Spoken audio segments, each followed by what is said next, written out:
Hello everyone, welcome back to this new class Atif test series की इस नए class में आप सभी का स्वागत है। बहुत ही बेहतरीन क्लास जो डिटेल एनालिसिस वाली क्लास हम लोग करते हैं, उसमें आज का एक नया टेस्ट है और टेस्ट में यहाँ से हम लोग डिस्कस करेंगे जो पूरा एक टेस्ट सीरीज में जितना उसके पिछला तक हम लोग डिस्कस किए थे उससे आगे इस प्रश्न में डिस्कस करेंगे। तो जुड़ना ना भूलिएगा और टेलीग्राम से पीडीएफ के लिए जुड़ जाइएगा। बाकी सारे अपडेट्स आपको टेलीग्राम पे मिलेंगे, है ना। आइए स्टार्ट करेंगे आज की अपने क्लास को। देखिएगा साथी, यहाँ से अगला प्रश्न देखेंगे। कह रहा है कि निम्नलिखित में से जो कथन है उन पर विचार कीजिए।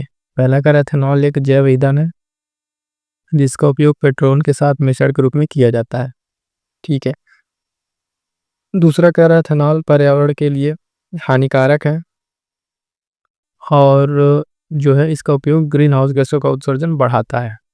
उसके बाद से कह रहा है कि एथेनॉल का जो उत्पादन है मुख्यतः फर्मेंटेशन प्रक्रिया द्वारा होता है।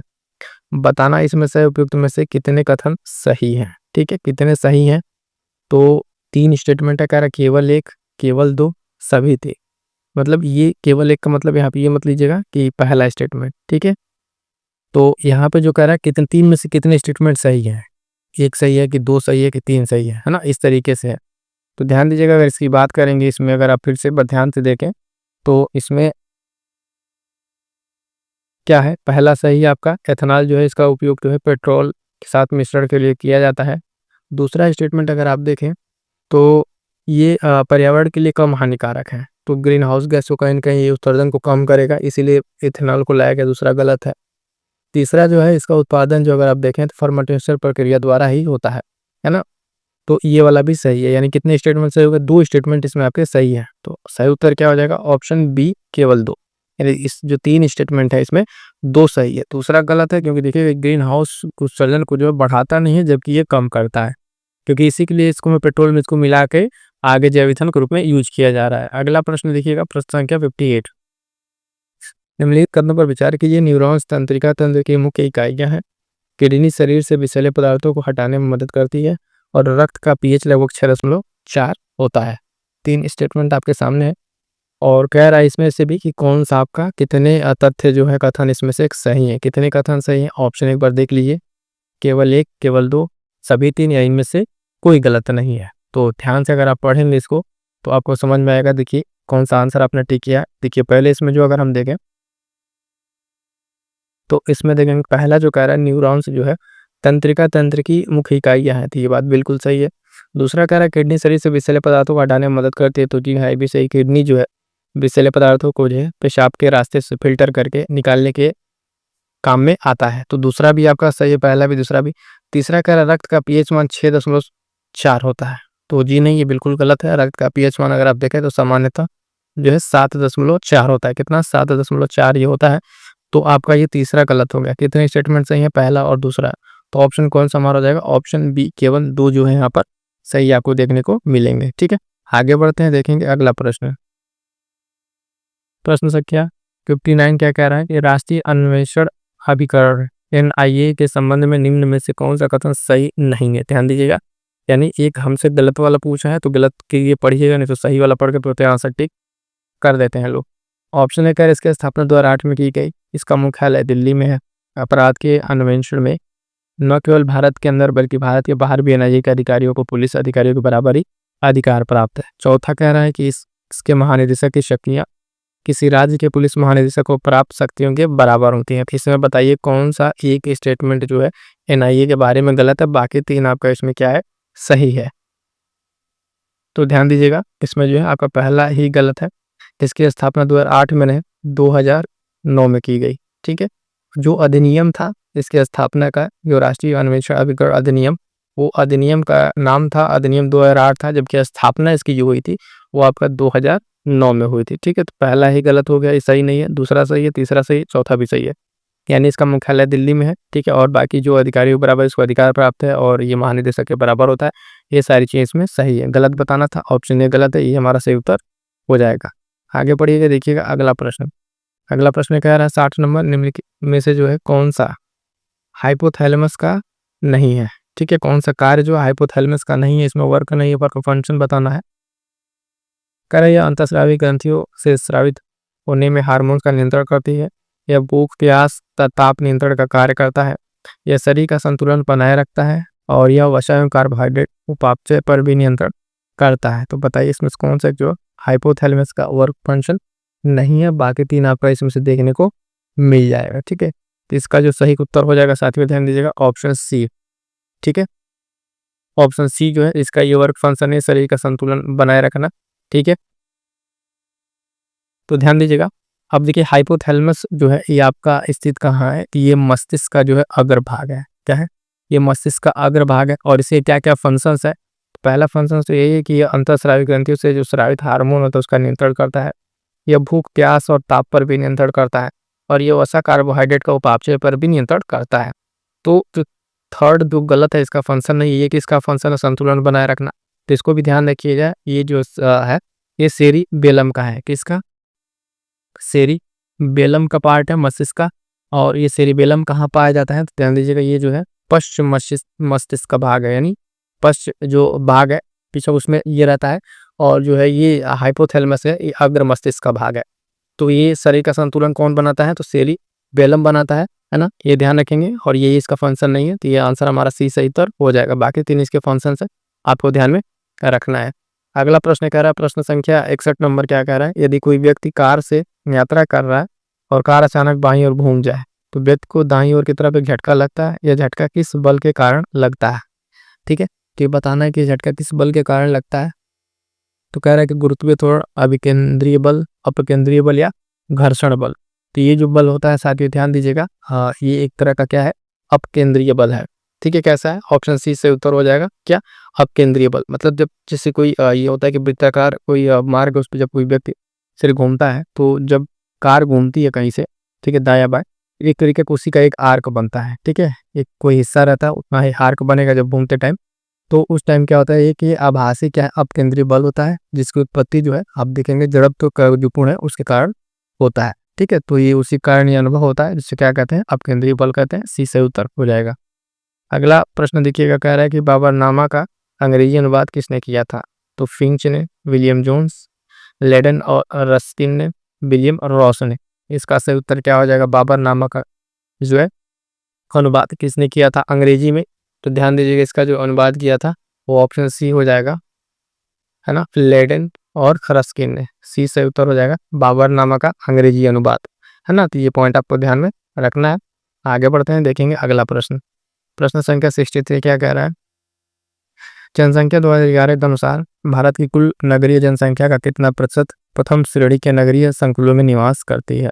60%, 70%, है ना, 42.6 या 65.7%। तो बताना प्रश्न है क्या, 63 का जो सही उत्तर क्या हो जाएगा, यहाँ पर ध्यान दीजिएगा ऑप्शन बी। ठीक है, 70.2 जो प्रतिशत जनसंख्या है वो प्रथम श्रेणी के नगरीय संकुल में निवास करती है। ठीक है, तो ये नगरीय संकुलन होता क्या है कि ऐसे नगर जिनकी संख्या अगर आप देखें 1 लाख से, ठीक है 1 लाख या उससे अधिक होती है तो प्रथम श्रेणी के नगरीय कुल में आते हैं। जिनकी संख्या 1 लाख से अधिक है तो उसमें भारत की जो जनसंख्या, इसमें इस तरह की संख्या है तो लगभग 468, ठीक है 468 इसमें संख्या है। और इसमें जो नगरीय जनसंख्या का भाग है वो लगभग 70% के आसपास उसमें निवास करती है। तो बी सही उत्तर हो जाएगा। ठीक है, आगे बढ़ते हैं, देखेंगे अगला प्रश्न। अगला प्रश्न कह रहा है 64 नंबर, आक्सीय शोषण में ग्लाइकोलाइसिस की क्रिया संपन्न होती है। इसमें ग्लूकोज का अणु विघटित होकर पायरुविक अम्ल का अणु बनाता है। यदि इस क्रिया में ग्लूकोज के 3 अणु विघटित होंगे तो पायरुविक अम्ल के कितने अणु बनेंगे। पहली चीज तो ग्लाइकोलाइसिस की पूरी घटना आपको बता दिया क्या क्या कैसे बनता है। अब इसमें बता रहे हैं कितने जो मॉलिक्यूल है वो विघटित होकर कितने अणु बनाएंगे। तो ऑप्शन कह रहा है अगर इसके 3 टूटेंगे तो कह रहा 3 बनेंगे, 6, 9 या 12। यानी ग्लूकोज अगर 3 टूटते हैं तो कितने इसके बनेंगे। तो ध्यान दीजिए इसके जो बनेंगे वो 6 अणु बनेंगे। ठीक है, ऑप्शन बी से उत्तर हो जाएगा। क्योंकि जब आप देखिएगा कि पायरुविक एसिड का जब वो विघटित होता है तो उसमें अम्ल के जो एक अणु विघटित होकर क्या बनाता है, 2 अणु। किस प्रकार अगर 3 विघटित होंगे तो कितने बनाएगा, ये 6 बनाएगा। ठीक है, और ये जो ग्लाइकोलाइसिस है ये कहाँ, क्रेब्स चक्र आप जानते होंगे, ये संपन्न होने वाली घटना है, इसको ध्यान दीजिएगा। ऑप्शन बी से उत्तर हो जाएगा। आगे बढ़ेंगे, देखेंगे अगला प्रश्न।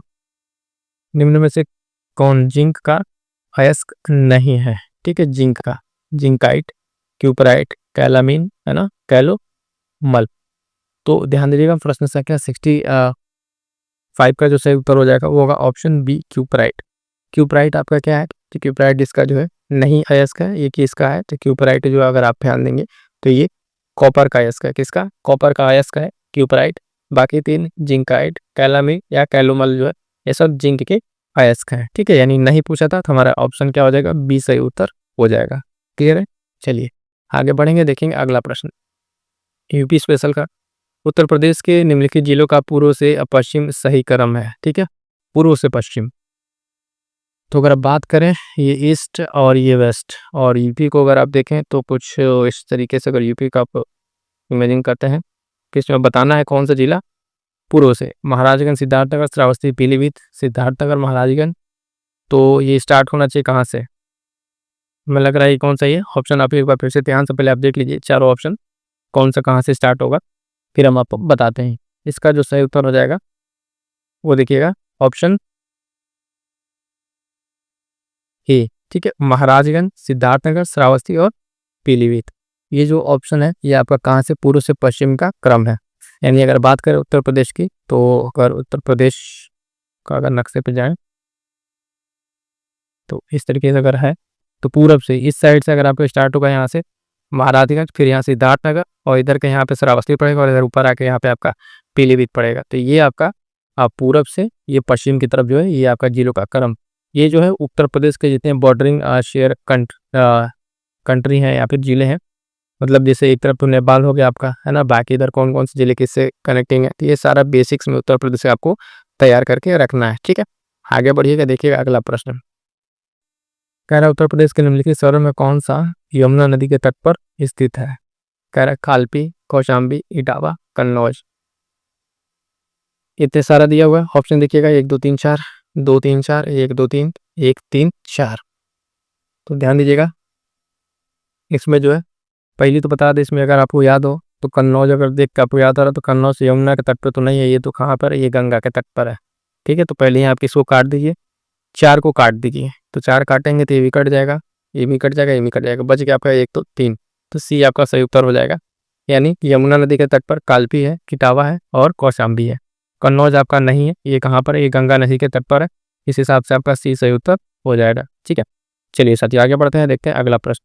जो भी साथी अभी तक वीडियो को लाइक नहीं किए एक बार फटाक से वीडियो को लाइक कर दीजिए, अपने दोस्तों तक शेयर कर दीजिए, है ना, और बने रहिएगा क्योंकि यहाँ पे बहुत सारी चीज़ें आपको प्रोवाइड करा जा रही है, टेस्ट सीरीज है और टेलीग्राम पर प्रैक्टिस है, जो बहुत सारे पॉइंट्स ऐसे हैं जो आपके एग्जाम में परीक्षा में गलत होते हैं, वो सारे पॉइंट्स के कंपाइलेशन आपको दिया जा रहा है डेली बेसिस पे, तो टेलीग्राम से भी जुड़ना ना भूलिएगा। 68 नंबर क्या कह रहा है, निम्नलिखित में से कौन सा देश नार्डिक देशों को जो इन लोगों का समूह है उसमें शामिल नहीं है। ध्यान दीजिएगा ये चीज़ हमेशा कि नहीं पूछ रहा है, आइसलैंड, नीदरलैंड, फिनलैंड या डेनमार्क, तो नार्डिक देशों का जो समूह है उसमें आपका कौन सा इसमें शामिल नहीं है, तो ध्यान दीजिएगा इसमें आपका ऑप्शन सी नीदरलैंड नहीं शामिल है। ठीक है, ये सही उत्तर हो जाएगा। तो कौन कौन से देश शामिल है नार्डिक में, पहला तो आपका यहाँ पे आइसलैंड होगा, फिनलैंड, डेनमार्क, ठीक है, इसके साथ साथ इसमें और कौन सा है, तो ध्यान दीजिएगा नॉर्वे है ना, नॉर्वे हो गया, उसके बाद से स्वीडन है, कौन सा है, स्वीडन हो गया, नॉर्वे, स्वीडन, है ना, फिनलैंड है ये, इसमें डेनमार्क हो गया और आइसलैंड। तो इतने सारे जो देश है ये आप देखिए ये आपके कौन से हैं, ये नार्डिक देश है जिसमें आपका आइसलैंड, फिनलैंड, डेनमार्क, नॉर्वे और स्वीडन, है ना, नीदरलैंड आपका इसका हिस्सा नहीं है, तो सही सही उत्तर हो जाएगा। आगे बढ़िएगा, देखिएगा अगला प्रश्न क्या कह रहा है। अगला प्रश्न कह रहा है कि निम्न पर विचार करें, गौतम बुद्ध नगर, खौराया, कानपुर नगर, इटावा, साक्षरता के अनुसार जिलों का सही घटता क्रम, साक्षरता के अनुसार घटता क्रम यानी सबसे ज्यादा फिर उसको ऐसे घटता क्रम, तो इसमें तो अगर आप ध्यान दें तो सबसे पहले आपका गौतम बुद्ध नगर आपको याद हो कि किलो में जो सबसे ज्यादा साक्षरता है लगभग 80% के आसपास इस जिले की साक्षरता है, तो ये पहले आएगा, ये वाला ऑप्शन आपका एलिमिनेट हो जाएगा।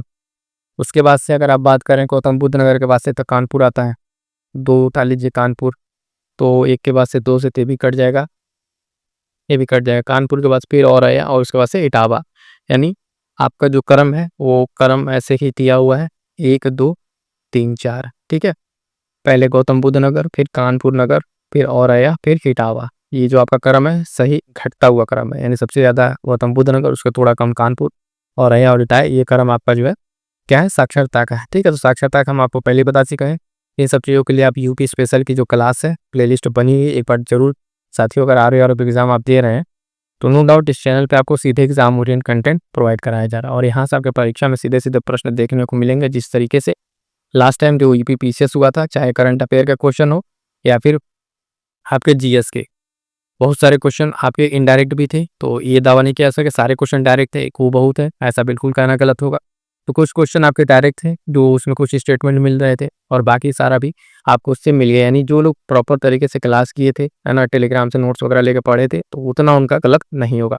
और ध्यान दीजिएगा आर में आपका करंट अफेयर की अपने आप में एक बड़ी महत्वपूर्ण भूमिका है। उसके लिए हम लोग पूरी कोशिश कर रहे हैं, है ना। मंथली मैगजीन कवर कर रहे हैं, ऐसे करंट अफेयर एमसीक्यू कर रहे हैं, शॉर्ट नोट्स दे रहे हैं। तो ये सब चीज़ों से जुड़ना ना भूलिएगा क्योंकि आप ही सभी लोगों के लिए फायदेमंद होने वाला है।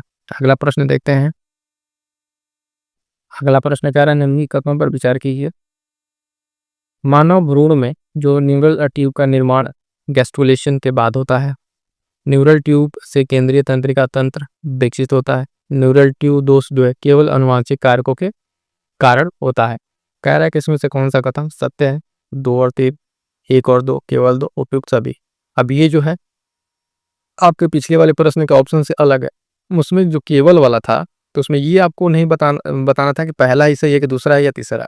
उसमें सिर्फ बताना तो उस 3 में से कोई 2 सही है। अब कौन कौन सही है वो ऑप्शन आपसे नहीं पूछ रहा था, लेकिन यहाँ पे ऑप्शन आपसे पूछ रहा है एग्जैक्ट कि दूसरा सही है, तीसरा, दूसरा या पहला दूसरा। ये चीज समझिएगा अंतर को।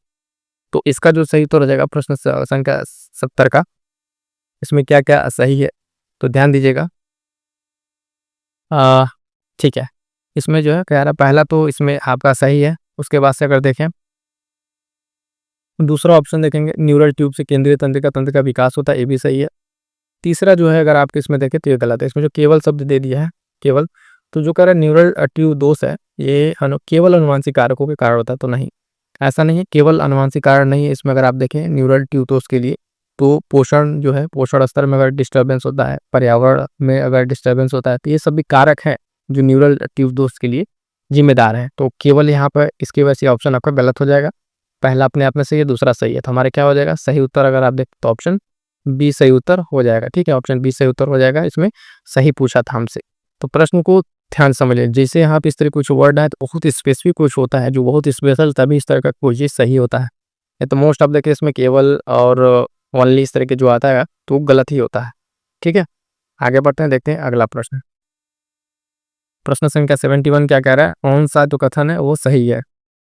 मानव भ्रूण का जो हृदय है उसका विकास गर्भधारण के तीसरे सप्ताह में शुरू होता है और हृदय की धड़कन जो है गर्भधारण के 6वें सप्ताह में शुरू होती है। कह रहा है केवल 1, केवल 2, 1 और 2 दोनों, 9 तो 1, 9 तो 2। तो प्रश्न संख्या 71, ठीक है, 71 का अगर आप देखें तो पहला भी आपका सही है। मानव भ्रूण का जो हृदय है वो विकास उसका कब होता है? गर्भधारण के तीसरे सप्ताह में शुरू होता है। और दूसरा भी सही है, हृदय की जो धड़कन है वो लगभग 6ठे सप्ताह में शुरू हो जाती है। तो यानी सी सही उत्तर आपका हो जाएगा। ठीक है, सी यहाँ पर सही उत्तर हो जाएगा। आगे बढ़ते हैं, देखेंगे अगला प्रश्न। अगला प्रश्न कह रहा है साथियों निम्नलिखित में से कौन सा कथन सही नहीं है? सही नहीं पूछा है। ठीक है, हृदय का पूर्ण रूप से विकसित होना गर्भधारण के 9वें सप्ताह में होता है। अभी देखिए ऊपर वाला हमने जो स्टेटमेंट पढ़ा तो वहां से कॉन्फ्लिक्ट करेगा ये। भ्रूण के अंगों की प्राथमिक संरचना का निर्माण गर्भधारण के पहले तिमाही में होता है। ठीक है, तो इसमें जो भ्रूण का जो हृदय की अगर बात करेंगे, है ना, तो इसमें पहला तो आपको वो गलत दिख रहा है कि जो हृदय का पूर्ण रूप से विकसित होना ये 9वें सप्ताह में होता है। ये चीज, है ना, यहाँ तक जो है पूर्ण विकसित नहीं होता है, मतलब इसका एक पूरा क्रम है। आप एक क्रम से चलेगा, इसका पूर्ण विकास जो दूसरा और तीसरा तिमाही में होता है। ठीक है, तिमाही में जाके, ये सप्ताह में नहीं है, तो पहला तो आपका गलत हो जाएगा और हमसे गलत ही पूछा है। दूसरा कह रहा है जो भ्रूण है उसका अंगों का प्राथमिक संरचना का निर्माण जो पहले तिमाही से होता है। कब से? पहले तिमाही से। तो दूसरा आपका इसमें सही है ना। हमसे पूछा है कि कौन सा आपका सही नहीं है, तो जब ऑप्शन में जाएंगे इसके तो केवल एक ऑप्शन ए सही उत्तर हो जाएगा। ठीक है, ऑप्शन ए सही उत्तर हो जाएगा। इस बात को समझिएगा क्योंकि 9वें सप्ताह में जो आपका इसका विकास है वो पहले दूसरे तिमाही में होता है। इस तरीके से इसमें कोई पॉइंट नहीं होता है, तो ये चीज ध्यान में रखिएगा। ठीक है, चलिए आगे बढ़ते हैं, देखेंगे अगला प्रश्न। अगला प्रश्न क्या कह रहा है? 73 नंबर निम्नलिखित में से कौन सा से कथन सही है? भ्रूण के अंगों की परिपक्वता का स्तर जो गर्भधारण के अंत तक पूर्ण होता है और भ्रूण जो है उसके अंगों की संरचना गर्भधारण के चौथे तिमाही में ही कार्यशील होती है। इसमें पूछ रहा है कौन सा आपका सही है। तो प्रश्न संख्या 70 हमारा कौन सा है ये 73। एक मिनट चलेगा, ठीक है। तो इसमें सही बताना 73 में, तो इसका जो सही आंसर होगा, पहला तो आपका सही है, दूसरा आपका गलत है। इसमें जो कह रहा है चौथा तिमाही में ही कार्यशील हो जाती है ना। तो ये नवजात शिशु की अगर आप बात करें तो इसकी जो परिपक्वता है वो अंत तक ये चीज़ें होती रहती हैं इसमें, है ना। वो कार्यात्मक रूप से जो नवजात शिशु के लिए है वो अंत तक जाके तैयार होता है। और अंगों का जो कार्यात्मक जो फंक्शन है वो आप देखें तो दूसरे तिमाही में ही, चौथा तिमाही नहीं, ये दूसरे तिमाही में ही कार्यशील हो जाता है। तो ये गलत हो जाएगा, पहला सही है। आंसर के हिसाब से अगर हम देखें तो ऑप्शन ए हमारा सही तो हो जाएगा, सही बताना है, पहला सही है दूसरा गलत है। इसमें चौथा तिमाही नहीं होगा, ये दूसरा तिमाही के हिसाब से ही शुरू हो जाता है, ठीक है। आइए आगे बढ़ते हैं, देखेंगे अगला प्रश्न। अगला प्रश्न कह रहा प्रश्न संख्या 74, निम्नलिखित में से कौन सा कथन सही है ना। सभा और समिति को अथर्ववेद में प्रजापति की दो पुत्रियां कहा गया है, और सभा जो है कुलीन वर्गों या वृद्ध कुल जो वृद्ध है उनकी संस्था थी। बताना इसमें कौन सा आपका सही है। प्रश्न संख्या 74 का अगर आप देखें तो कह रहा है केवल एक, केवल दो, एक और दो दोनों, नौ तो एक नौ तो दो। इसका जो सही उत्तर है अगर आप देखें पहला भी सही है। सभा और समिति को अथर्ववेद में प्रजापति की दो पुत्रियां कहा गया, और सभा जो है कुलीन वर्ग या फिर जो कुल वृद्ध है उनकी एक संस्था थी। तो इस हिसाब से जो है ऑप्शन सी सही उत्तर हो जाएगा। दोनों स्टेटमेंट जो आपके यहाँ पे सही है। और ये लोग जो यहाँ पे संस्था है ये कुछ न्यायिक कार्य करती थी, है ना। तो इसमें इस चीज को ध्यान में रखिएगा। अगला प्रश्न देखेंगे, प्रश्न संख्या 78। क्या कह रहा है कि निम्नलिखित में से कौन सा कथन जो है सही है। ऋग्वेद में सूक्तों की संख्या 1028 है, और ऋग्वेद को अष्टक भी कहा जाता है। क्या ये चीजें हैं आपको ये क्लियर है? ठीक है, तो ध्यान दीजिएगा। इसका जो सही उत्तर होगा क्या होगा, कह रहा है केवल एक, केवल दो, एक और दो दोनों, और नौ तो एक नौ तो दो। तो ध्यान दीजिएगा, ऋग्वेद में अगर सूक्तों की संख्या 1028 ये आपने पढ़ा होगा, ये भी सही है। और दूसरा जो उसका अन्य विभाजक अष्टक वाला, तो उसको विभाजक को अष्टक भी कहते हैं, ठीक है। यानी हाँ अष्टक 8 और अध्याय इसमें कितने हैं 64 है। और ऋग्वेद में सूक्तों की संख्या अगर आप देखें तो ठीक है, हाँ 1028। तो इसका सही उत्तर क्या हो जाएगा, ऑप्शन सी इसका सही उत्तर हो जाएगा। क्लियर है, चलिए आगे बढ़ेंगे, देखेंगे अगला प्रश्न। अगला प्रश्न आपका कथन कारण वाला है, तो ध्यान से पढ़िएगा प्रश्न को। कह रहा है कि ये के जो कथन है, पहला जो इसमें कथन कारण समझिए आप कैसा है। कथन कह रहा है जो हड़प्पा का धर्म है एक लक्षण के रूप में माता देवी की पूजा हड़प्पा संस्कृति को सभी प्रमुख धर्म नगरों में प्रचलित थी। कारण में कह रहा है कि हड़प्पा और मोहनजोदाड़ो जो है वो पक्की मिट्टी की स्त्री आकृतियां बड़ी संख्या में प्राप्त हुई थी, ठीक है। तो क्या इसमें आपका सही होगा। प्रश्न संख्या 76 की अगर बात करें तो इसमें आप देखिएगा, है ना। कह रहे हैं कि इसका जो धर्म का लक्षण है वो माता देवी की पूजा कथन में और हड़प्पा संस्कृति के सभी प्रमुख नगरों में प्रचलित थी, ठीक है। तो इस तरह की चीज़ें जो है सभी क्षेत्रों में तो प्रचलित नहीं थे, ठीक है। तो ये क्या हो जाएगा आपका, पहला तो इससे गलत हो जाएगा। ये जो इसका संबंध पंजाब और सिंध के जो क्षेत्र है वहाँ से जो मूर्तियाँ प्राप्त हुई है वहाँ पे इस को देखा गया है, ठीक है। दूसरा स्टेटमेंट अगर आप देखिए कारण कह रहा है, कारण तो ठीक है, हड़प्पा और वहाँ पक्की ईंटों की जिससे की आकृति बड़ी संख्या में प्राप्त होती है, तो बात बिल्कुल सही है। ये जो कि वहाँ के अन्य जो चीज़ें थी जैसे स्थल है कालीबंगा लोथल, वहाँ पे प्रमुख नगर में ये सब चीज़ें तो वहाँ पे नहीं मिली थी जो नारी की थी, बाकी मोहनजोदाड़ो में ही मिली थी। तो आपका ये सही है। लेकिन तो अगर हम चले इसके ऑप्शन में अगर आप देखिएगा तो प्रथम कारण दोनों से पहले तो कट गया, ये सही है, यानी ये पहले हमारा गलत है। तो आपका ऑप्शन कौन था, डी सही उत्तर हो जाएगा। 76 का जो है डी सही उत्तर हो जाएगा, ठीक है। ये चीज़ आप पहला गलत हो जाएगा, ये सही हो जाएगा, ठीक। आगे बढ़िएगा, देखेंगे अगला प्रश्न 77 नंबर। 77 नंबर क्या कह रहा है, निम्नलिखित में से कौन सा कथन सही है बता दीजिए। पहला ऑप्शन कह रहा है जो स्टेटमेंट है, हज्जाज ने खलीफा वाहिद से अनुमति प्राप्त कर मोहम्मद बिन कासिम को सिंध विजय हेतु भेजा। 811-12 ईस्वी में मोहम्मद बिन कासिम ने मरकान मार्ग से भारत पर आक्रमण किया। तो प्रश्न संख्या 77 का अगर आप देखें तो इसमें कौन सा आपका क्या पूछा हमसे, सही पूछा है ना। तो पहला स्टेटमेंट जो कह रहा है हज्जाज ने खलीफा वाहिद से अनुमति प्राप्त करके मोहम्मद बिन कासिम को सिंध के लिए भेजा, ये तो बात बिल्कुल सही है। दूसरा स्टेटमेंट भी आपका सही होता, लेकिन जो डेट है आपका ये यहाँ पर गलत है। 700 की 11 और 12 ईस्वी थी, न कि 711-12। तो जो मोहम्मद बिन कासिम है ये मकरान मार्ग से भारत पर आक्रमण करता है, ये बात सही है, लेकिन जो डेट है आपका ये गलत है। ये 800 नहीं रहेगा, ये 711-12 ईस्वी की बात है। तो आपका दूसरा तो गलत हो गया और पहला सही है। तो सही उत्तर क्या हो जाएगा, केवल ऑप्शन ए। केवल ऑप्शन ए जो है आपका इस प्रश्न का सही उत्तर हो जाएगा, प्रश्न संख्या 77 का। आगे बढ़ेंगे, देखेंगे अगला प्रश्न। अगला प्रश्न कह रहा है कि जो दो कथन दिए गए कथन कारण अभिकथन पढ़िए। गुजरात के जो है मुल्तान, गुजरात के सुल्तान महमूद बेगड़ा ने द्वारका की विजय की। ठीक है, महमूद बेगड़ा कह रहा है कि द्वारका की विजय की। इस क्षेत्र में रहने वाले समुद्री डाकू इस बंदरगाह से मक्का जाने वाले हज यात्रियों को लूटा करते थे। ठीक है, कथन कह रहा है कि इसने जो गुजरात में द्वारका की विजय की, और ये कारण दिया हुआ है। क्या इसमें कथन कारण सही है? पहले तो देखिए कथन तो आपको इसका सही दिख रहा है ना। ये जो गुजरात में जो है सुल्तान महमूद बेगड़ा यहाँ पे द्वारका की विजय किया था, और इसने जो है द्वारका के विजय की, इसके साथ साथ मुस्तफाबाद का भी इसने राजधानी बनाया था, और ये वहाँ काफ़ी फेमस शासक भी रहा। और इसका प्रमुख कारण यही था कि जो अगर देखें तो इस क्षेत्र में रहने वाले जो समुद्र तट के हैं ये क्या करते थे, मक्का जाने वाले हज यात्रियों को लुटा करते थे।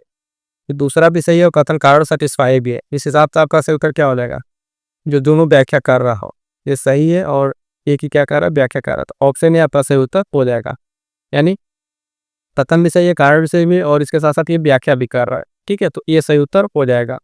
आगे बढ़ेंगे, देखिए अगला प्रश्न है 79 नंबर।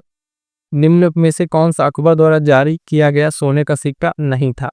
तो मुहर, आत्मा, बिनसात या चंदस। ध्यान दीजिएगा, अकबर द्वारा जो जारी किए गए सिक्के थे उनमें अगर आप बात करेंगे तो ये ऑप्शन डी आपका है ना, चंदन जो है ये उसका हिस्सा नहीं है। अकबर द्वारा जो जारी किए गए सोने के सिक्के थे उसमें मुहर था, शंबस था, इलाही, आत्मा, बिनसात, है ना, लाले जलाली, ये सब सिक्कों के उसके नाम थे। और जबकि अगर बात करें ये चंदन, तो ये जो जारी करने की अगर बात की रही है तो ये अकबर द्वारा जारी किए गए चांदी के सिक्के थे। चांदी के जारी अकबर द्वारा ही किया गया था, लेकिन ये चांदी का सिक्का था। आपसे प्रश्न पूछा है कि जारी किया गया सोने का सिक्का, तो सोने का सिक्का जो जारी किया तो वो मोहर था, आत्मा, बिनसात, ये सब सिक्के हैं किसके, सोने के। लेकिन जो चंदन था ये कितना था, चांदी का था। और चांदी के दो सिक्कों को और नाम आप जान लीजिए जो अकबर द्वारा चालू किए गए थे। इसमें आपका रुपया है, ठीक है, दरब है, ये सब क्या है, चांदी के सिक्के थे कि इसके द्वारा अकबर के द्वारा चालू किए हुए। क्लियर है, चलिएगा आगे बढ़ेंगे, देखेंगे अगला प्रश्न। प्रश्न संख्या आपकी क्या कह रहा है कि गंगा एक्सप्रेसवे के संबंध में निम्नलिखित कथनों पर विचार किए, सही कथन बताइएगा। यह उत्तर प्रदेश का सबसे लंबा एक्सप्रेसवे है। तो क्या ये बात सही है कि ये सबसे लंबा एक्सप्रेसवे है? कह रहे उत्तर प्रदेश के 11 जिलों से होकर गुजरेगा। इसकी सबसे लंबी जो अधिक लंबाई है बदायूं जिले में पड़ेगी, और इस एक्सप्रेसवे पर 5 औद्योगिक कॉरिडोर बनाए जाएंगे। ऑप्शन पर ध्यान से देखिएगा इसमें क्या क्या कोट में दिया हुआ है। 1 2 3 4 कह रहा है, 1 2 3, ठीक है, 1 3 4 और लास्ट वाला है 2 3 4। एक बार फिर से आप स्टेटमेंट को पढ़िए, जो स्टेटमेंट गलत है उसको काट के देखिए कौन सा आपका सही फिट बैठेगा इसमें। तो अगर ध्यान देंगे साथियों, ये उत्तर प्रदेश का जो है आपका सबसे लंबा एक्सप्रेसवे है, बिल्कुल सही है। जो गंगा एक्सप्रेसवे है आपका ये लगभग 594 किलोमीटर, ठीक है, 594 किलोमीटर का ये 6 लेन का जो है ये एक एक्सप्रेसवे है। ठीक है, दूसरी बात कह रहा है कि ये उत्तर प्रदेश के 11 जिलों से होकर गुजरेगा, तो नहीं, ध्यान दीजिएगा कि 11 नहीं 12 जिलों से होकर गुजरेगा। पहला सही है, दूसरा आपका गलत हो गया। तो जैसे दूसरा गलत होगा, दूसरा गलत होती है अगर आप काटेंगे, ये कट गया, ये भी कट गया, ये भी कट गया, सी सही उत्तर हो जाएगा आपका। उसके बाद इसमें पॉइंट दिया हुआ है कि इसकी सबसे अधिक लंबाई बदायूं जिले में, ये भी बात सही है। और इस एक्सप्रेसवे में 5 औद्योगिक कॉरिडोर बनाए जाएंगे, ये भी सही है। यानी इसमें अगर आप देखें तो पहला सही है, तीसरा सही है और चौथा सही, दूसरा गलत है। ये 11 जिला ना होकर 12 जिला होगा। इस हिसाब से आपका सही आंसर क्या हो जाएगा इसमें, आपका ऑप्शन सी जो है 134 सही उत्तर हो जाएगा। इसकी लंबाई याद रखिएगा 594 किलोमीटर गंगा एक्सप्रेसवे की 6 लेन का ये एक्सप्रेसवे है। तो ये चीज इसमें इंपॉर्टेंट है, ध्यान रखिएगा। ठीक है, अगला प्रश्न ध्यान दीजिएगा, प्रश्न संख्या 81। उत्तर प्रदेश में ऐसे मंडलों की संख्या कितनी है जिनके अंतर्गत 6 जिले शामिल हैं? कह रहा 2, 3, 4 या 5। ध्यान दीजिए उत्तर प्रदेश में कितने ऐसे मंडल हैं, तो लिखिएगा इसका सही आंसर हो जाएगा ऑप्शन बी। ठीक है, ऑप्शन बी। उत्तर प्रदेश में कुल ऐसे 3 मंडल हैं जिनमें जो है 6 जिले शामिल हैं। जैसे अगर हम बताएं आपको, पहला तो आपका ये लखनऊ हो जाएगा, लखनऊ मंडल। उसके बाद से आपका एक कानपुर, ठीक है, कानपुर के बाद से एक और है आपका कौन सा, मेरठ। ये 3 मंडल ऐसे हैं जिनमें अगर आप देखें तो जिलों की संख्या कितनी है, 6 जिले शामिल है। तो सही उत्तर क्या हो जाएगा, ऑप्शन बी सही उत्तर हो जाएगा। आगे बढ़ेंगे, देखेंगे अगला प्रश्न। अगला प्रश्न क्या कह रहा है, प्रश्न संख्या 82। निम्नलिखित समुद्री प्राणियों में किनमें श्वसन के लिए क्लोम जो गिल्स होते हैं वो नहीं होते हैं? कह रहा है डॉल्फिन, वेल, वालरस या ऑक्टोपस। ऑप्शन के हिसाब से बताना आपका 1, 2, 3, 4, मतलब ये चारों में नहीं होते हैं। 1, 2, 3, 2, 3, 4, 1, 2, 4। आप ऑप्शन को देखिए और अपने आंसर को टिक कीजिए, तब तक हम फिर आपको आंसर बताते हैं। ठीक है, तो प्रश्न संख्या 82 का अगर आप देखें, इसमें जो है आपका किसमें जो पूछा ना गिल्स नहीं होते हैं, तो इसमें पहली बात तो डॉल्फिन में नहीं होते हैं। ठीक है, डॉल्फिन के साथ साथ आपका व्हेल में नहीं होता है, और जो वालरस है इसमें भी नहीं होता है। तो इनको जो है सांस लेने के लिए क्या करना पड़ता है, इनको जो है बार बार समुद्र की सतह पर आना पड़ता है। आप देखेंगे बार बार ये लोग समुद्र की सतह से आके ऐसे बाहर निकले, समुद्र की सतह से मुंडी निकाल के बाहर ये लोग सांस लेते हैं, है ना। तो इसमें आपका 1, 2, 3, ये कौन सा आंसर है आपका, ऑप्शन बी। बी सही उत्तर हो जाएगा। ऑक्टोपस इसमें नहीं आता है, बाकी 3 जो है इसे जिसमें गिल्स नहीं होते हैं, 1, 2, 3, ऑप्शन बी सही उत्तर हो जाएगा। आगे बढ़ेंगे, देखेंगे अगला प्रश्न। अगला प्रश्न कह रहा है, निम्नलिखित जंतुओं में किसका हृदय 4 कक्षीय है? तो मगरमच्छ, छिपकली, हाँ, नेक्ट्यूरस जो पानी का कुत्ता है, और मेढक। फटाक से बताइए, बहुत ही इंपॉर्टेंट प्रश्न है, कई बार परीक्षा में पूछा जा चुका और ये एक्सेप्शनल है, तो भी इसलिए ये पूछा जाता है। प्रश्न संख्या 83 का जो सही आंसर हो जाएगा वो आप देखेंगे, ऑप्शन ए सही उत्तर हो जाएगा मगरमच्छ। अगर आप ध्यान देंगे तो जो उभयचर होते हैं, उभयचर उभयचर और सरीसृप है, ठीक है, इनमें हृदय की जो संख्या होती है वो मुख्यतः 3 चैम्बर वाला, कितना, 3 चैम्बर वाला होता है। परंतु एक अपवाद के रूप में अगर देखें तो ये मगरमच्छ आता है जिसके जो है कितने चैम्बर है, ये 4 चैम्बर वाला है। तो इसका सही उत्तर क्या हो जाएगा, ऑप्शन ये सही उत्तर हो जाएगा। ठीक, आगे बढ़िएगा, देखेंगे अगला प्रश्न। अगला प्रश्न कह रहा है, औद्योगिक नगर कहते हैं किसको जहां 75% से अधिक जनसंख्या विभिन्न उद्योगों में लगी हो, 60% से अधिक जनसंख्या लगी है, 65% या इनमें से कोई नहीं। प्रश्न संख्या 84 का अगर आप आंसर की बात करेंगे तो ध्यान दीजिएगा, किसको औद्योगिक शहर कहेंगे जहां पर जो है 60% से अधिक जनसंख्या विभिन्न उद्योगों में लगी। तो बी आपका सही उत्तर हो जाएगा। इसको इस तरीके की जो जगह है उसको क्या कहते हैं, औद्योगिक नगर, यानी वहाँ की जो पॉपुलेशन है वहाँ अधिक जनसंख्या, 60% से अधिक जनसंख्या किसमें, विभिन्न उद्योगों में लग के काम कर रही हो, तो ये यहाँ पर उसको औद्योगिक नगर कहेंगे।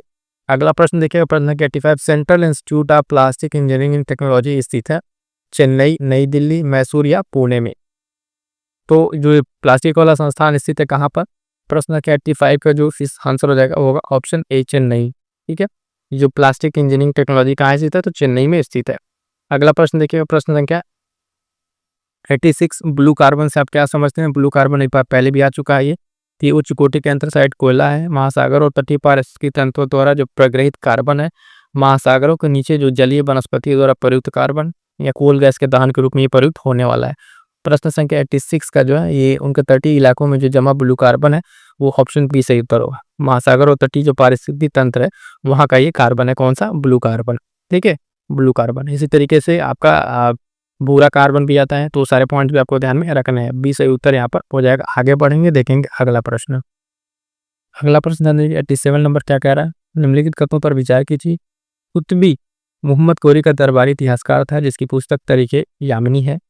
फिरदौसी ने महमूद गजनवी के आदेश पर शाहनामा लिखा। अलबरूनी को फारसी का ओमर कहा जाता है, कौन सा इसमें से सही है? फिर वही वाला ऑप्शन है, केवल 1, केवल 2 और केवल 3 वाला, इसमें आपको बताना है। अब इसमें ऑप्शन अगर आप लगा देते हैं 2, मान लीजिए सपोज कि 2, तो इसमें ये नहीं बताना कि पहला दूसरा सही है कि दूसरा तीसरा, कौन सा 2 सही है। अब ना आपको पता है ना उसमें कोई आगे पिक करके बताना। आप अगर लगा दे रहे हैं 2 सही, तो आपका कुछ भी इसमें सही हो सकता है। लेकिन जब 1 2 3 दिया रहता है तो वहाँ पे आपको एग्जैक्ट बताना रहता है कौन सा इसमें सही है।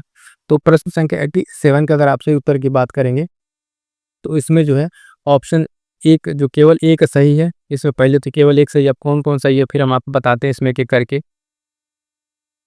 तो ध्यान दीजिएगा, अभी देखिएगा इसमें पहला तो जो कुतुबी है ये कह रहा है मोहम्मद गोरी का दरबारी इतिहासकार था, ये गलत है। कुतुबी ने ये पुस्तक जरूर लिखी है, कुतुबी ने यामिनी पुस्तक जरूर लिखा है। कुतुबी यामिनी तारीख यामिनी पुस्तक लिखा हुआ ये बात सही है, लेकिन ये मोहम्मद गोरी का दरबारी कभी नहीं था, ये इतिहासकार नहीं था। ये महमूद गजनवी के साथ था। कौन था? महमूद गजनवी। और ये भी फिरदौसी और अलबरूनी और उतबी, ये तीनों के तीनों जो है महमूद गजनवी से, गजनवी के संबंध है इन तीनों का। दूसरा स्टेटमेंट करिए, यानी पहला आपका गलत हो गया। दूसरा कह रहा है फिरदौसी ने महमूद गजनवी के आदेश पर शाहनामा लिखा, ये सही है। फिरदौसी ने महमूद गजनवी के उस पे आदेश पे शाहनामा लिखा है। तीसरा स्टेटमेंट कह रहा है जो अलबरूनी है इसको फारसी का होमर कहा जाता है, तो ये गलत है। अलबरूनी को नहीं कहा जाता, ये भी फिरदौसी को कहा जाता है। किसको? फिरदौसी को जो है फारसी का होमर कहा जाता है। तो आपका तीसरा भी गलत हो गया और पहला भी गलत हो गया।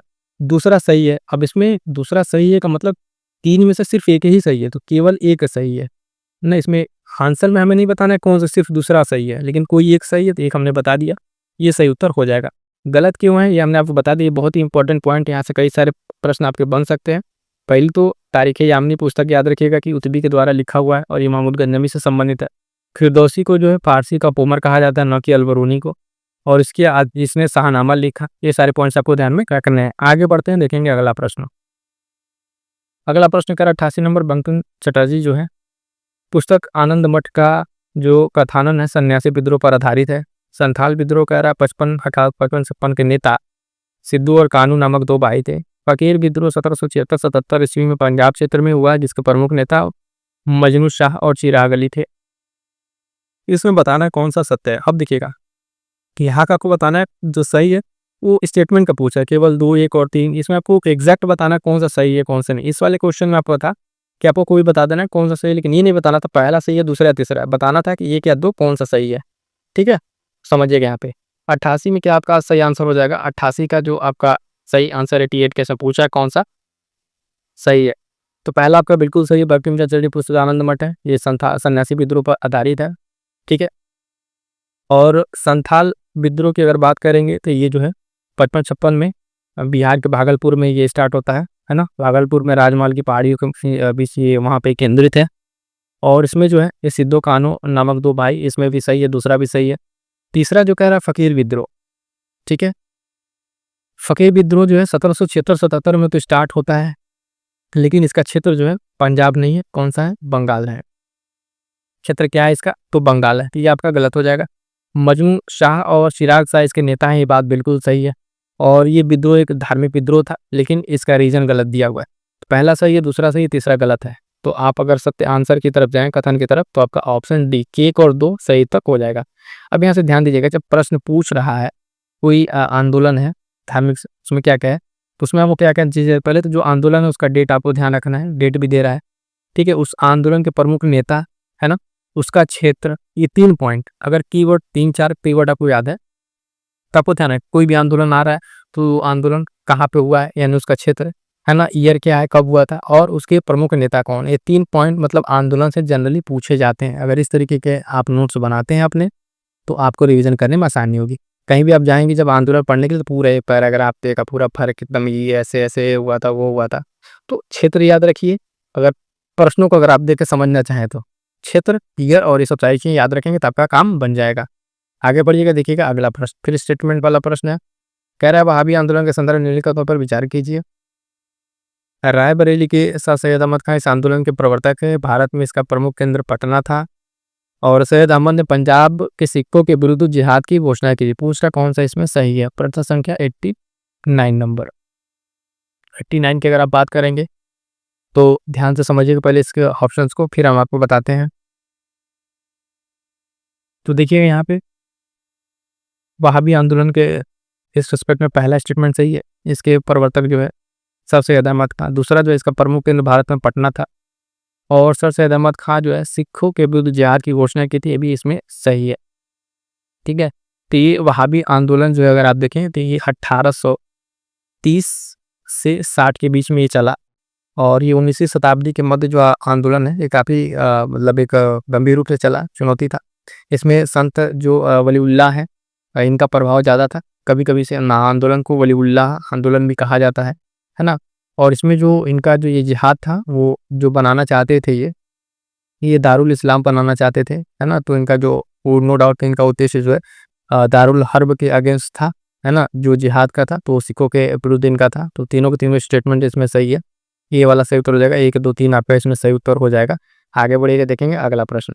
90 नंबर क्या कह रहा है? कह रहा है कि संथाल विद्रोह के संदर्भ में दामिने को का क्या अर्थ है? दामिने को क्या है? संथाल जनजाति का संगठन, इनके द्वारा उठाई गई मांगे, राजमहल पहाड़ियों के पास की जमीन या गैर जनजातीय लोग। प्रश्न संख्या 90 का जो अगर आप देखें तो दामिने को इससे क्या तात्पर्य निकलता है? तो ये है ऑप्शन सी, राजमहल की पहाड़ियों के पास की जो जमीन है उसको ये लोग कैसे थे। संथाल विद्रोह आप जानते हैं, अभी हमने आपको ऊपर बताया 1885 से लेके सॉरी 1855 है इसका, 85 1855, ठीक है। 1855-56 का ये विद्रोह है, संथाल विद्रोह। सिद्धो कानू इसके फेमस है, और बिहार में जो राजमहल पहाड़ियाँ भागलपुर के पास है, तो उस क्षेत्र में ये कहा है। तो उसमें दामने को का मतलब यही है कि पहाड़ी पास की जमीनें। आगे बढ़िएगा, देखेंगे अगला प्रश्न। अगला प्रश्न का 91 नंबर, ध्यान दीजिएगा। 1840 ईस्वी में करीब कूका आंदोलन को आरंभ किया था। गुरु राम सिंह, भगत जवाहरमल, हरि सिंह नलवा, दादू मियाँ, तो इसमें से किसने प्रारंभ किया था? प्रश्न संख्या 91 का अगर आप आंसर देखें क्या हो जाएगा? ऑप्शन क्या पूछ रहा है? कूका आंदोलन को आरंभ किया था, आरंभ करने की बात यहाँ पे की गई है, तो इसे ध्यान से देखिएगा। इसका जो सही आंसर हो जाएगा वो ऑप्शन बी, भगत जवाहरमल। 1840 ईस्वी में कूका आंदोलन को ये स्टार्ट करते हैं, और इन्होंने जो अपना मुख्यालय अगर आप बात करें पंजाब का में ही अपना बनाया, और उसके साथ साथ कूका आंदोलन जो है एक जाति और अंतर्जातीय विवाहों के प्रतिबंध पर ये केंद्रित था, और एक राजनीतिक विद्रोह था जिसका मेन मकसद था अंग्रेजों को उखाड़ के फेंकना। तो आरंभ ये किया गया था किसके द्वारा? तो ध्यान दीजिएगा, ये भगत जवाहरमल के द्वारा स्टार्ट किया गया था। ऑप्शन बी सही उत्तर हो जाएगा। अगला प्रश्न देखेंगे, प्रश्न संख्या 92। किन ब्रिटिश अधिकारियों ने लखनऊ में अपना जीवन खोया था? तो जनरल जॉन निकोल्स, जनरल लील, major general Havelock, sir Henry Lawrence. इसमें से कुछ ऐसे ब्रिटिश अधिकारी हैं जिनकी मृत्यु जो है आप देखेंगे लखनऊ में हुई थी। तो इसमें नाम जो है एक नाम बस छोड़ दिए जिनका, उसका तो दिल्ली में हुआ था, जैसे जॉन निकोल्सन है, ये तो इसका तो डेथ आप देखेंगे दिल्ली में हुआ था। ठीक है, तो इसको हटा दिए, एक हटाएंगे तो ये भी कट जाएगा, ये भी कट जाएगा, 2 3 4, बाकी 3 जो है ये जनरल नील से लेकर हेनरी तक, ये सब पे सब कहाँ मारे गए? तो लखनऊ में मारे गए। ठीक है, इनकी मौत जो है सबकी लखनऊ में हुई, तो बाकी एक जो जनरल है उसका दिल्ली में। तो ऑप्शन के हिसाब से जाएंगे तो आपका ऑप्शन सी सही उत्तर हो जाएगा। ठीक है, आगे बढ़ते हैं, देखेंगे अगला प्रश्न। सूची दिया हुआ है झील का और स्थिति का। तो 4 झीलें हैं, स्थिति बताइए कौन कहाँ कहाँ पर है। तो सबसे पहले अगर आप देखेंगे एक झील का नाम है सौज झील। सौज झील अगर आपको बात करें तो ये आपकी स्थित है कहाँ पे? मैनपुरी में। ठीक है, और बखीरा झील अभी हाल फिलहाल में भी चर्चा में था, संत कबीर नगर, है ना। बखीरा झील। सरसई झील आपने देखा होगा, पढ़ा होगा सरसई झील के बारे में, कहाँ पर है? तो ये इटावा में है। और शेखा झील की अगर बात करेंगे तो शेखा झील आपका है अलीगढ़ में। कहाँ पर? अलीगढ़ में। तो इस हिसाब से अगर हम ऑप्शन पे जाएंगे तो पहले का चौथा, दूसरे का तीसरा, और सी का दूसरा। पहले का चौथा अगर जाएंगे तो पहले का चौथा, 1 मिनट, पहले का चौथा ये कटेगा, और जो आपका बखीरा झील था वो तीसरे पे था, बी का तीसरा, तो ये वाला ऑप्शन कट जाएगा। और सरसई झील जो है आपका वो कहाँ था? इटावा में, तो सी का दूसरा। तो कौन सा सही उत्तर हो जाएगा आपका? बी वाला। बी वाला सही उत्तर हो जाएगा, ध्यान दीजिएगा। सी का दूसरा और डी का पहला हमारे पास था। सौज झील जो है आपका मैनपुरी था, और सी वाला सरसई इटावा। तो इस हिसाब से आपका सी का दूसरा था, तो बी वाला आंसर सही हो जाएगा। जो ठीक लगेगा उसको ध्यान ना दीजिएगा, है ना। और हमें ध्यान क्या रखना है इसमें? अब ये झील जो है इनका नाम और कौन कहाँ का, बकीरा फिर से बता दे रहे, संत कबीर नगर, सरसई आपका इटावा, और सौजा झील आपका मैनपुरी, शेखा झील आपका अलीगढ़। ठीक है, ये पॉइंट याद रखिएगा। अगला प्रश्न देखिएगा, प्रश्न संख्या 94, उत्तर प्रदेश स्पेशल। के लिए साथ ही बता दें, यहाँ पे प्लेलिस्ट बनी हुई है, कंप्लीट ई बुक है, परीक्षा वाड़ी हम कंप्लीट करा रहे हैं चैप्टर वाइज। 17 से 18 चैप्टर है, सारे MCQ करा देंगे, एक भी क्वेश्चन आपका ROR का बाहर वहाँ से नहीं जाएगा। जो इंपॉर्टेंट पॉइंट्स है उसको करा रखा है। एक क्लास यहाँ पे पड़ी होगी मैराथन की, है ना, मिनी मैराथन क्लास है यूपी स्पेशल। प्लेलिस्ट चेक कर लीजिएगा, वीडियो में जाकर आप नीचे देख लीजिएगा तो आपको मिल जाएगा मैराथन क्लास वाले में भी, उस क्लास को कर लीजिए। और धीरे धीरे जो चैप्टर वाइज करा रहे हैं उसको भी करते रहेंगे, साथ जुड़े रहेंगे तो आपका ROR का प्रीलिम्स तो आराम से क्लियर हो जाएगा। इसमें कोई घबराने की बात नहीं है, जितना पढ़ा रहे हैं जितना बता रहे हैं उतना करते चलेंगे, कट ऑफ आराम से क्लियर हो जाएगा, इस बात के लिए निश्चित होइएगा। उत्तर प्रदेश की निम्नलिखित नदियों को उनके लंबाई के घटते क्रम के अनुसार व्यवस्थित कीजिए। तो 4 नदियां हैं, गोमती, राप्ती, रामगंगा, घाघरा। आप अरेंज कीजिए और बताइए कि कौन सी नदी जो है। तो देखिएगा, एक अंदाजा से ही आप इस प्रश्न को कर पाएंगे कौन सी नदी कितनी लंबी है। एग्जैक्ट अगर आपको याद हो तभी, उतना नहीं कि अप्रॉक्स याद हो तभी आपका काम चल सकता है। तो ध्यान दीजिएगा, सबसे घटा क्रम जो है इसका होगा घाघरा, गोमती, रामगंगा, राप्ती। घाघरा का अगर हम बात करेंगे तो ये 1080 किलोमीटर है। गोमती की अगर हम बात करेंगे तो ये 940 किलोमीटर। रामगंगा की अगर बात करेंगे तो 690 किलोमीटर। और राप्ती की अगर हम बात करेंगे तो 640 किलोमीटर। तो समझ में आ गया इन चारों का, एक 1080 है, 940 है, 690, 640। तो इनका जो क्रम होगा कौन सा, ऑप्शन बी सही उत्तर हो जाएगा। ठीक है, आगे बढ़ते हैं, देखें अगला प्रश्न। अगला प्रश्न कह रहा है कि अनुकूलतम जनसंख्या सिद्धांत के अनुसार अनुकूलतम जनसंख्या वह होती है जिस पर प्रति व्यक्ति जो राष्ट्रीय आय अधिकतम हो, प्रति व्यक्ति राष्ट्रीय आय न्यूनतम हो, मानव विकास सूचकांक उच्चतम हो, प्रति व्यक्ति राष्ट्रीय उपभोग व्यय अधिकतम। तो ध्यान दीजिए कि इसमें क्या सही होगा। प्रश्न संख्या 95 का जो सही उत्तर हो जाएगा वो होगा ऑप्शन ए। प्रति व्यक्ति जो राष्ट्रीय आय अधिकतम वही क्या है, अनुकूलतम जनसंख्या सिद्धांत के अनुसार ये बात यहाँ पर बताई गई है। ठीक है, अगला प्रश्न देखेंगे, आइएगा प्रश्न संख्या 96। अर्थ आवर निम्नलिखित में से कौन सा कथन सही नहीं है। अर्थ आवर के बारे में देखिए क्या क्या बातें बताई गई हैं, तो ध्यान से पढ़िएगा। 4 ऑप्शन कह रहा, प्रतिवर्ष जो है मार्च माह के अंतिम शनिवार को 8:30 से 9:30 बजे जो है गैर जरूरी लाइटें बंद करके इसे मनाया जाता है। अर्थ आवर 2024 की थीम हमारे एक साझा घर के लिए एकजुट होना। इसकी प्रारंभ सिडनी 2009 में हुआ था। इसका आयोजन जलवायु परिवर्तन और अंतर सरकारी पैनल जो IPCC है वो करता है। प्रश्न संख्या 96 का जो सही उत्तर हो जाएगा, हमसे पूछा है कौन सा सही नहीं है। पहला सही है, दूसरा भी सही है, तीसरा भी सही, चौथा गलत है। इसका आयोजन ये IPCC नहीं करता है, इसका आयोजन WWF करता है। यानी आयोजन जो world wide fund for nature ये संस्था इसकी करती है। तो ये डी आपका गलत हो जाएगा और तीनों बाकी इसमें आपका सही है। बताना हमको गलत ही है, तो डी हमारा सही उत्तर हो जाएगा। ठीक है, आगे बढ़ेंगे, देखेंगे अगला प्रश्न संख्या 97।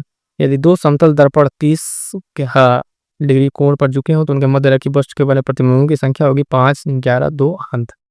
कितने बनेंगे, तो ध्यान दीजिएगा, यहाँ पर जो सही उत्तर होगा वो होगा ऑप्शन बी 11। ये 11 कैसे आया, तो ध्यान दीजिएगा, इसका जो इस तरीके जो अगर दो समतल दर्पण मान ली थीटा डिग्री के एंगल पर रखे हैं तो उनके बीच जो मध्य रखी वस्तु है कितने प्रतिबिंब बनेंगे, उसके लिए फार्मूला है 360 डिग्री। ठीक है, 360 डिग्री अपॉन थीटा -1। ठीक है, -1 ये फार्मूला है इसका। तो थीटा की जगह पर आप 30 रख दीजिए। ठीक है, 30 रख के बाकी जब मान निकालेंगे तो यहाँ पे कितना सॉल्व करने पर आ जाएगा, कितना है, तो सॉल्व भी कर लिए। 360 है, नीचे आपका 30 है और यहाँ पर 1 है। आप पूरा कैलकुलेट करेंगे अब जब इसको, तो कितना आएगा, 3 से आप इसको कट करके चाहे जैसे भी करके इसको सॉल्व कीजिए, तो सॉल्व करने पर आएगा वही 12 - 1 आएगा, यानी 11 सही उत्तर हो जाएगा। ठीक है, तो बी सही उत्तर इसका आपका हो जाएगा। क्लियर है, आगे बढ़े। अगला प्रश्न देखिएगा, सतत विकास मोस्ट इंपॉर्टेंट चीज है। सतत विकास कई बार यूपीपीसीएस का तो आयु का फेवरेट है, हर बार प्रश्न पूछता है यूपीपीसीएस में। तो धारणीय विकास के लक्ष्य के संदर्भ में जो बेमेल है उसको बताइए। सतत विकास और लक्ष्य कौन सा इसमें सही सुमिलित नहीं है, बेमेल पूछ रहा है आपसे। सतत विकास लक्ष्य 13 जो समुद्री संसाधन कह रहा है, 8 कह रहा है सतत आर्थिक सहायता, 5 जो लैंगिक समानता। सतत विकास लक्ष्य 12 मरुस्थलीकरण को रोकना। तो फटाफट से बताइएगा कौन सा इसमें गलत है। तो देखिएगा, पहले तो आप बताएं, दूसरा आपका सही है, तीसरा भी सही है। सतत विकास लक्ष्य जो है 8 जो है ये आपका है, यही कह रहा है कि आर्थिक सहायता करना। 5 जो है लैंगिक समानता, ये भी सही है। हमसे पूछा है बेमेल वाला, पहला आपका गलत है। 13 जो है कह रहा समुद्री संसाधन, नहीं, ये जलवायु परिवर्तन से संबंधित है। किससे? ये जलवायु परिवर्तन से संबंधित है। लक्ष्य 12 पे क्या कह रहा है कि मरुस्थलीकरण को रोकना, तो नहीं, यहाँ पे जो है अस्थायी खपत, उत्पादन, पर्यटन को सुनिश्चित करना, ये होगा। तो गलत हमको कौन कौन मिल गया? गलत हमें मिला पहला और चौथा। ऑप्शन देखिए क्या कह दिया हुआ है, इसमें नहीं है पहला चौथा, ये भी कट जाएगा, ये भी कट जाएगा। टी सही उत्तर आपका हो जाएगा। ठीक है, ध्यान दीजिएगा, इसके लिए आपको कंप्लीट जो ये पूरे लक्ष्य हैं सस्टेनेबल डेवलपमेंट गोल आपको एकदम रटा होना चाहिए। यहाँ से प्रश्न बनते हैं तो प्रश्न आपके गलत नहीं होने चाहिए। आगे बढ़िएगा, देखिएगा अगला प्रश्न संख्या 99 क्या कह रहा है। कह रहा है निम्नलिखित में से किसे अम्ब्रेला कानून के नाम से जाना जाता है। ठीक है, तो पर्यावरण संरक्षण अधिनियम 1986, वन्यजीव संरक्षण अधिनियम 1972 ही और भी दोनों प्रयुक्त में से कोई नहीं, प्रयुक्त में से कोई नहीं। तो प्रश्न संख्या 99 का जो है आपका सही उत्तर क्या होगा? तो ध्यान दीजिएगा, ऑप्शन ए अम्ब्रेला कानून जो है ये पर्यावरण संरक्षण अधिनियम 1986 को अम्ब्रेला कानून के नाम से जाना जाता है और इसका प्रमुख उद्देश्य जो है पर्यावरण संरक्षण के दिशा में जो किए गए कार्य हैं उसको भारत में नियम बनाकर लागू करना। तो इसमें क्या हो जाएगा, ऑप्शन ए सही उत्तर आपका हो जाएगा 1986 का। ठीक है, बढ़ते हैं अपने अगले प्रश्न संख्या 100 की तरह। इसमें क्या कह रहा है, उत्तर प्रदेश के नदियों के संदर्भ में बताना है। बहुत भारी भरकम स्टेटमेंट दिया हुआ है, पूछ रहा है कौन सा सत्य है, तो इसको थोड़ा सा जूम आउट करें, पढ़िएगा एक एक करके। कह रहा है उत्तर प्रदेश में गंगा जो के बाईं ओर यमुना, गोमती तथा ये सब नदियाँ, करुणा आदि नदियाँ मिलती हैं। ठीक है, उसके बाद से कह रहा है कि गोमती एक स्थलीय नदी है जिसका उद्गम स्थान पीलीभीत का दलदली क्षेत्र है। फुल्लर झील, बेतवा नदी हमीरपुर के निकट यमुना नदी में मिलती है। उसके बाद से कह रहा सिंध काली नदी जो राजस्थान के टोंक जिले से निकलकर जालौन के उत्तर में गंगा नदी से मिल जाती है। सिंध काली, सिंध वाली जो नदी है। पूछ रहा है इसमें से कौन सा स्टेटमेंट आपका सही है। तो देखिएगा, पहला जो स्टेटमेंट है इसमें कह रहा नदियों का क्रम, तो गंगा में जो बाईं ओर से यमुना तो नहीं मिलती है, गोमती तो मिलती है, और दाईं ओर से अगर बात करेंगे तो राम गंगा जो है आपके बाईं ओर से मिलती है। तो यही ये स्टेटमेंट गलत हो गया, दाएं बाएं में ही चीज़ें गलत हो गई यहाँ पर। दूसरा जो है आपका वो स्टेटमेंट सही है, गोमती के लिए एक स्थलीय नदी है, इसका उद्गम पीलीभीत तलदली से फुल्लर झील है। तो दूसरा आपका सही है। हमें बताना क्या था इसमें, सही कथन बताना है। क्या बताना है? सही कथन। तो दूसरा हमारा सही है, पहला गलत है। पहला वाला तो पहले काट दे, ये भी कट जाएगा, ये भी कट जाएगा। दूसरा सही है, नहीं दोनों में से कोई हमारा एक आंसर होगा। उसके बाद से बेतवा जो है हमीरपुर नदी के पास, हमीरपुर के पास यमुना नदी में मिल जाती है। ये क्या करती है, ये भी सही है। चौथा आपका गलत है, सिंध नदी वाला। ये जो सिंध नदी कह रहा है, सिंध नदी की अगर आप बात करें, ये राजस्थान के टोंक जिले से निकल के जालौन में ये कहाँ मिलती है, तो गंगा नदी में नहीं, ये जालौन में आके आपके मिलेगी किसमें, यमुना नदी में, है ना, यमुना नदी में। तो ये भी गलत हो जाएगा। सही उत्तर की बात करेंगे तो 2 और 3 आपका सही उत्तर हो जाएगा। ठीक है, क्लियर है। थोड़ा सा सोचने वाला प्रश्न था, मतलब अगर आपको एग्जैक्ट पता हो तभी आप कटपिट कर पाएंगे इसमें। नदियों का क्रम आपको अगर याद रहा होगा, दाएं बाएं कौन मिलती है, तो आसानी से यहाँ एलिमिनेट हो जाएगा। और बाकी सिंध जान ही रहे हैं आपके, यमुना में मिलती है न कि गंगा में मिलती है, तो हो जाएगा ऑप्शन। आगे बढ़िएगा, देखिएगा अगला प्रश्न। अगला प्रश्न कह रहा है एक तरफ सूची शहर दिए और दूसरा तरफ नदी तट दिया हुआ है, तो क्या क्या इसमें और यहाँ है, लखनऊ, कन्नौज, बदायूं। तो बताना है कौन कहाँ पे किसके निकट, यहाँ पे मिलान करके बताना है सूची 1 सूची 2 का, कौन यहाँ पे सही सुमेलित होगा। तो लखनऊ आप जानते हैं किस नदी किनारे है, लखनऊ आपका गोमती हो जाएगा। ठीक है, लखनऊ आपका कौन सा हो जाएगा, गोमती। और कन्नौज आप जानते हैं अभी ऊपर वाले प्रश्न में हमने देखा कहाँ पे, ये गंगा किनारे है। किसके किनारे, गंगा। बदायूं आपका राम गंगा हो जाएगा और यहाँ आपका यमुना हो जाएगा। तो किस हिसाब से देखें, ए का दूसरा, बी का तीसरा, सी का चौथा। ए का दूसरा, बी का तीसरा, सी का चौथा, डी का पहला। तो ऑप्शन डी सी सही उत्तर हो जाएगा आपका। ऑप्शन सी, डी का पहला सी अगर आप देख लेते राम गंगा वाला तो भी आपका ऑप्शन एलिमिनेट होता, डी का पहला अगर याद होता तो। लेकिन चलिए कोई बात नहीं, अगर बी से एलिमिनेट करते हैं, बी से हमारा कौन सा, गोमती तीसरा, तो भी आपको मिल जाता बी से तीसरा। तीसरा बी वाले में आपका देखिए कहीं है ही नहीं इसमें, तो सही उत्तर आपको पता चल गया। किस तरह के पॉइंट्स भी प्रश्न आपसे पूछे जाते हैं, इस तरह के पॉइंट्स को भी आपको ध्यान में रखना है। आगे बढ़िएगा, देखेंगे अगला प्रश्न। अगला प्रश्न कह रहा है प्रश्न के 102 निम्नलिखित में से कौन सा कथन आपका सही है। तो रोजा ताप जो विद्युत परियोजना है ये रिलायंस ग्रुप द्वारा शाहजहांपुर में स्थापित है। और माता टीला जल विद्युत परियोजना है वो बेतवा नदी पर स्थित है। बताना इन दोनों में से कौन सा स्टेटमेंट आपका क्या सही है। ठीक है, पटाख से देखिए और बताइए कौन सा इसमें से आपका सही होगा। प्रश्न संख्या 102। तो ध्यान दीजिएगा, इसका पहला भी सही है और दूसरा भी सही है। ठीक है, ये बेतवा नदी पर है और इसको वो पहला वाला शाहजहांपुर में आपका स्थित ही है। बाकी चीज़ें इसमें क्लियर है, नो डाउट। तो आपका सी सही उत्तर हो जाएगा। क्लियर है यहाँ तक? चलिएगा साथियों, आज के क्लास में इतना ही और मिलेंगे फिर किसी नेक्स्ट क्लास में। तब तक के लिए जुड़ना ना भूलिएगा कि अपने इस चैनल से टेलीग्राम से भी जुड़ जाइएगा। मिलते हैं किसी नेक्स्ट वीडियो में, तब तक के लिए थैंक यू सो मच।